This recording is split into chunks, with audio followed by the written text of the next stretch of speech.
நாமக்கல் மாவட்டத்துல இந்த இந்த சாயப்பட்டற பிரச்சனை காலங்காலமா நம்ம குழந்தையா இருக்கும்போதுலேருந்து பார்த்துக்கிட்டு இருக்கிற பிரச்சனை. அந்த பிரச்சனைக்கு இதுவரைக்கும் எந்த இடத்துலயும் ஒரு சாயப்பட்டற இழுத்து மூடி நான் கேள்விப்பட்டதே கிடையாது. சும்மா வைப்பாங்க 2 நாள் கழிச்சு ஓப்பன் பண்ணுவாங்க. 5 சாயப்பட்டறைகள் இடித்து தள்ளப்பட்டது. பர்மிட் இல்லாத சாயப்பட்டறைகள். சாயப்பட்டறைக்கு பர்மிட் இருக்கா இல்லையான்னு எப்படி கண்டுபிடிப்பீங்க? நம்ம கிட்ட ஒரு லிஸ்ட் ஆஃப் சாயப்பட்டறைகள் இருக்கணும். அது நம்ம கிட்ட இருக்கக்கூடிய இருக்கும். கரெக்ட். அவங்களும் என்னென்ன வச்சிருக்காங்க கரெக்ட்.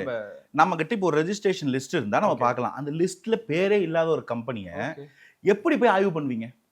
அப்ப எப்படி பண்ணணும்னா இந்த இடத்துல இயங்குது என்ன பண்றதுனே தெரியாது. தேடணும். ஒரு மாவட்டத்துக்குள்ள ஒரு அமைச்சர் இறங்கி தேடினாதான் எங்கெங்க இதெல்லாம் வந்து எஃப்ளூயன்ஸ் வந்து தண்ணியில கலக்குது அப்படின்னு பிரச்சனை அந்த நூல் பிடிச்சிக்கிட்டே போய் பார்த்தா அங்க ஒரு சாயப்பட்டறை இருக்கு. இதோட ரிப்போர்ட் எடுங்கன்னு கேட்டா இல்ல.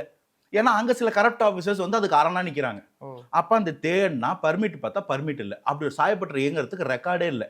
சரி இடிக்கலான்னு போய் நின்னா நடுவில் வந்து இது அமைச்சர் முன்னாள் அமைச்சர் கோல்டு பெல் வருது. அது என்னங்க கோல்டு பெல் தங்கமணியா? சரி அப்புறம் முதல்ல இடிச்சிருங்க. ஒரே நாள்ல 5 சாயப்பட்டறை இடிச்சிருக்காரு சுற்றுச்சூழல் அமைச்சர் திரு ராஜீவ் அவர்கள். அதே மாதிரி விதிகள் பர்மிட் வாங்கி வச்சுக்கிட்டு அந்த விதிகளை மீறி செயல்படுறது. எஃப்ளூவன்ட் டிஸ்சார்ஜுக்கு ப்ராப்பரா வந்து ஒரு ட்ரீட்மெண்ட் பிளான் இருக்கணும். ட்ரீட்மெண்ட் பிளானே கிடையாது. அப்படியே கழிச்சு விடுது. அதை ஒரிஜினலா நிஜமாவே ட்ரீட்மெண்ட் பண்ணி அமிச்சா அவங்களுக்கு செலவு ரொம்ப கம்மி. ஆனா என்னைக்கோ ஒரு நாள் தானே ரைடு வராங்க. அன்னைக்கு காசு கொடுத்துப்போம் லஞ்சம் கொடுத்துப்போன்னு அந்த ட்ரீட்மெண்ட் பிளான் இல்லாம வச்சிருக்காங்க.